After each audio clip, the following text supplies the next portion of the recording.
How's it going, everyone? Mr. Boulder here. Hope you're all taking care of yourselves. And this week I'm back with my Slayer album ranking video. Slayer's a band that needs no introduction whatsoever, of course. One of the big four of thrash metal. A big influence on death metal, without a doubt about it, and probably the black metal scene as well. Not including Undisputed Attitude in this, because that is a punk covers album after all. There's only one original song on it, so I'm not going to be discussing that one. Instead, I'm going to discuss the other 11 studio albums that they've got, and going to get straight into it. So number 11, and my least favourite, is Diabolus, I think I say so, in Musica from 1998.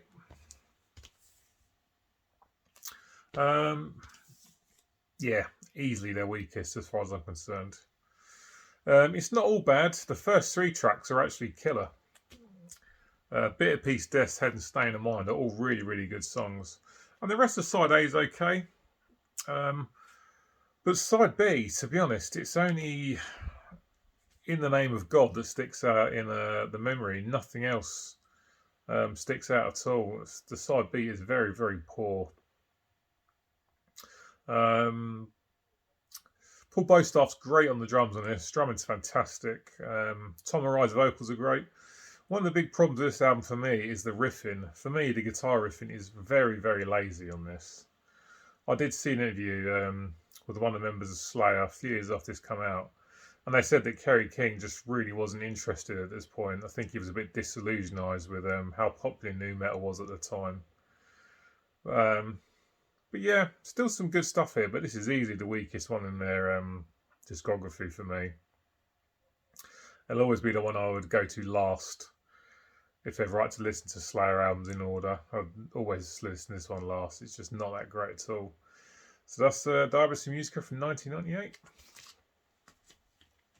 Number 10, and the last Slayer studio album, Repentless. This came out in 2015, I think, if my memories are right. Yeah, 2015. Now, just because this is so low down the list does not mean this is a great album. It's not bad at all, to be fair. But it just goes to show they've got so many good albums behind them. Unfortunately, Jeff Hanneman passed away before this was made, so you got Gary Holt on guitar. And I'm hoping this was going to be better than it was. And even though I do like it, I was still it didn't live up to my expectations. But still plenty of good stuff on here. Again, Tom Arai's vocals are fantastic on this. He sounds really, really good.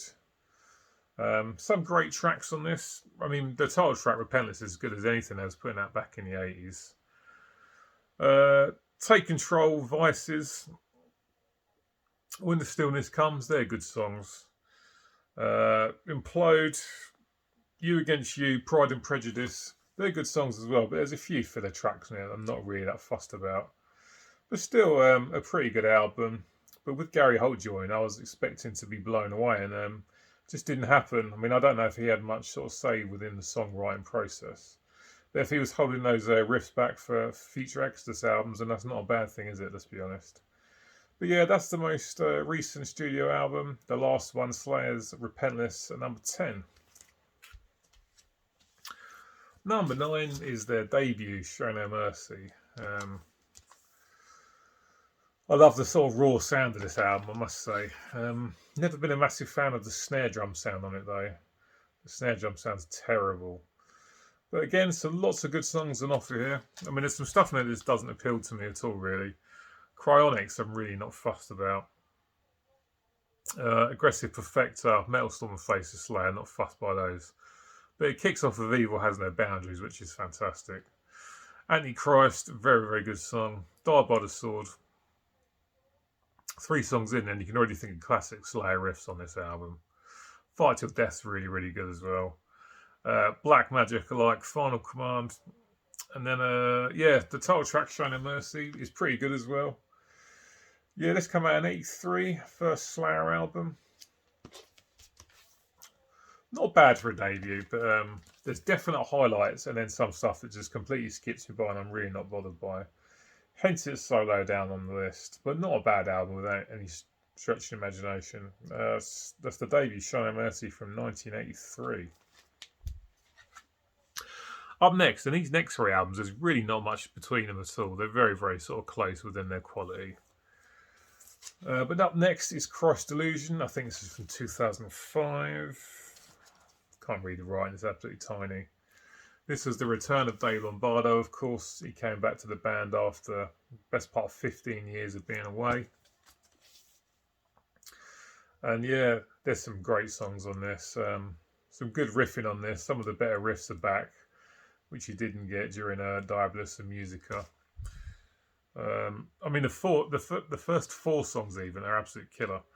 Fleshstorm, Catalyst, Skeleton Christ, one of my favourites on the album. Eyes of the Insane is very good, and I like Jihad as well. And on side B, you got Cult and Supremacists. They're my favourite songs. Just a few filler tracks on this, but mostly it's all good stuff. All the bands sounding great. Tom Arai's vocals very good as always. Produced by Rick Rubin, more than likely. He's the executive producer. Yep, a good album, no doubt about it. Revisited it this week because I knew I was doing this video. And yeah, my opinion's not changed. I've always been of the opinion of it's very good. It's never going to blow you away, but still plenty of good stuff on here. And still definitely thrashing big time. I didn't dig this one that much when it first came out. Gods Hates Us All. I first got the CD when it came out. I remember listening to this thinking, yeah, there's a few good tracks on there, but not very good. Then years later, I came back to it, was looking through the CD rack, something to listen to on the way to work. Pulled this out, thought I'd give it another go, and it was much, much better than I remembered it being. Some great stuff on this. Again, Paul Bostaff's drumming's fantastic.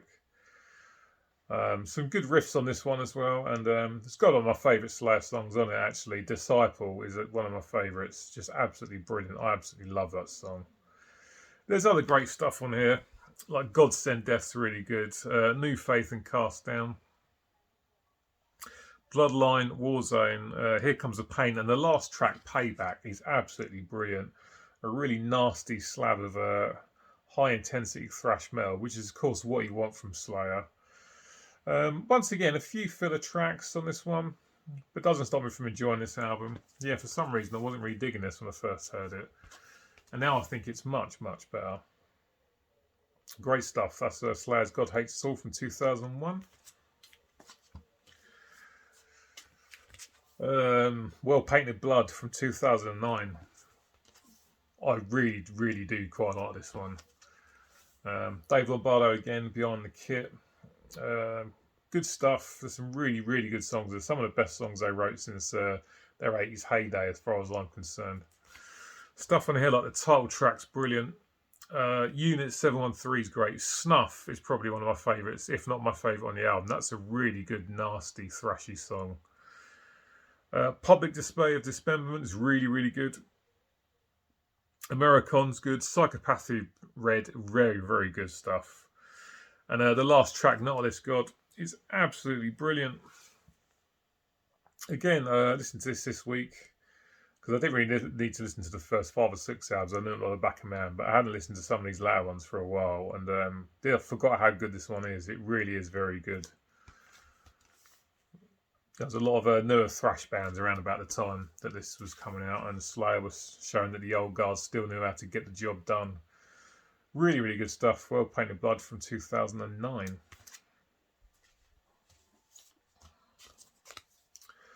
Number 5, Hell Awaits.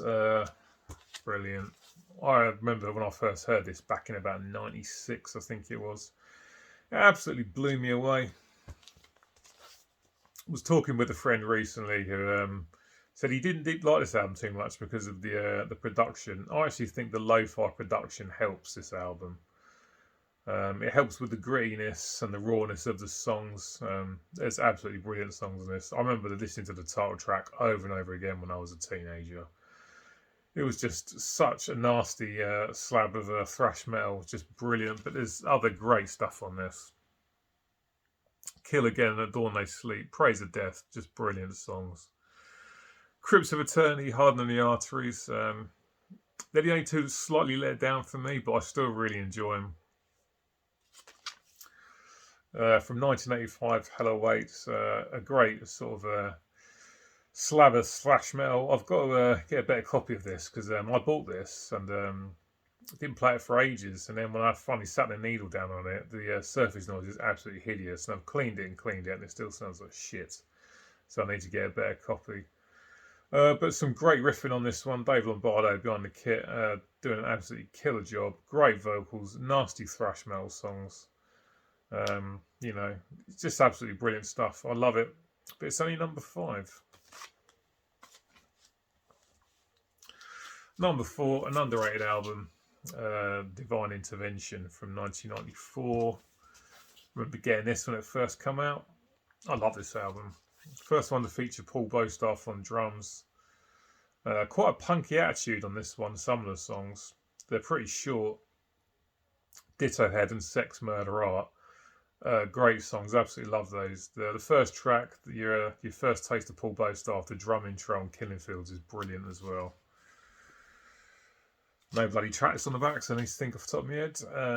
Serenity and Murder on side B is fantastic. 213, which is about the serial killer Jeffrey Dahmer. Mind Control closes this album. Yeah, it's got shitty production. The sound's very, very muddy. Probably the worst production of any Slayer album. But I absolutely love it. It's such a good album, When Slayer released this, a lot of the bands, thrash bands from their heyday, were not playing thrash anymore. This year, Megadeth put out Euthanasia, and obviously they'd toned their sound right down. Metallica obviously done the Black Album, whereas Slayer were doing what Slayer were doing sort of 10 years previous, just full-on nasty thrash metal. Really good album, very underrated, I think. It's fantastic stuff. Killer artwork as well. That is absolutely amazing artwork. Great album. I don't think it gets enough love. But there we go. Divine Intervention number 4. Top 3 now. Third is South of Heaven from 1988. Killer stuff. When you think back to some of the more recent Slayer albums, especially stuff like Repentless, and then if you go back to 98's Darkness and Musica, not a lot of legendary riffs. Not the case here. There is absolutely tons of legendary guitar riffs on here. Riffs that stick out of my mind any day of the week. Once again, the drums from Lombardo are brilliant. Packed front to back with great songs. This is with them sort of slightly taking their foot off the accelerator after Rain in Blood. And I think it works brilliantly.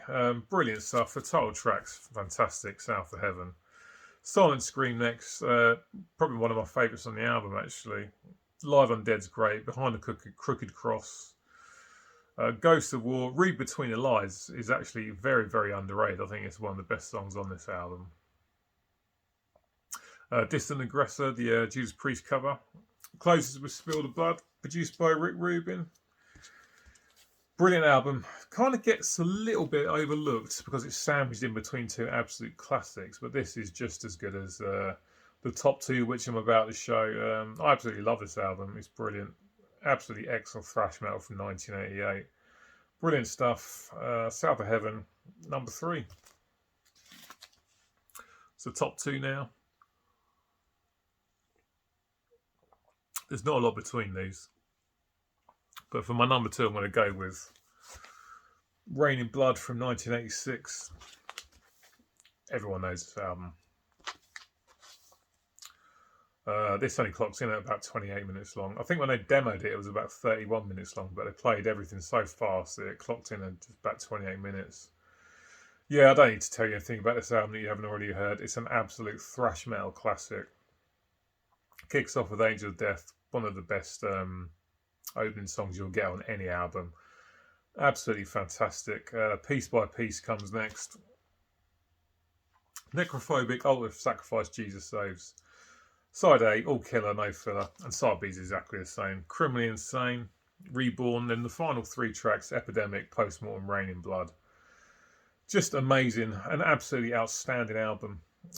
Again, there's some classic guitar riffs on this album. The title track, Rain in Blood, I know that riff the second I hear the first couple of notes. The opening riff to Angel of Death, another absolute classic. Postmortem, another classic riff. It's just brilliant. There's just no bad songs on this. It's absolutely amazing. I know this is a lot of people's number 1, and this is only just my number 2. Stunning stuff though. Your metal collection is incomplete without this album, but you don't need me to tell you that, of course. And that, of course, means number one is 1990s Seasons in the Abyss. Again, stunning stuff.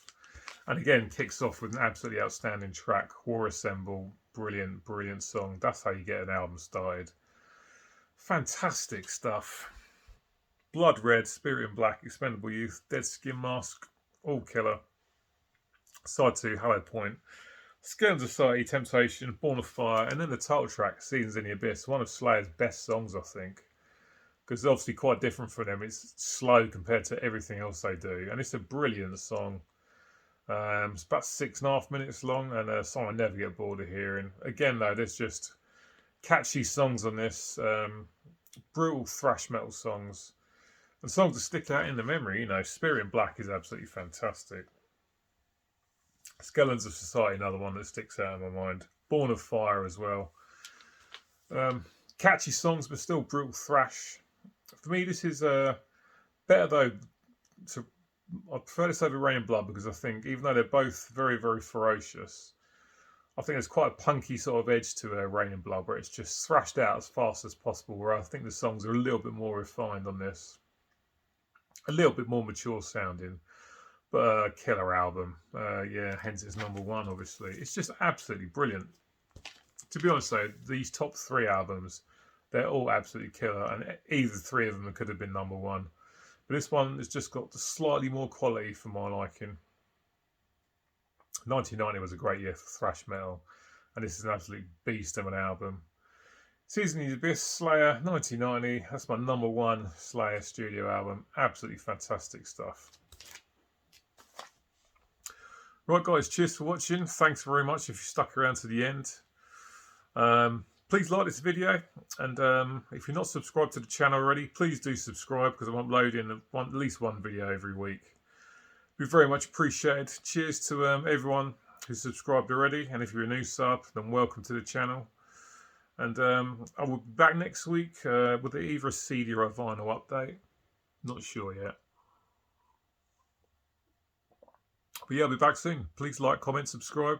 Let me know what you think of this ranking. And what's your favourite Slayer album? And quick shout out before I go, because he shouted me out the other day, for Todd the Thrashing Zombie. I'll leave a link to his channel below. I like Todd's channel. He puts up some good content. So yeah, I'll leave a link below. Go and check out his channel if you're not familiar with him already. And catch up with you next week. Take care. Bye.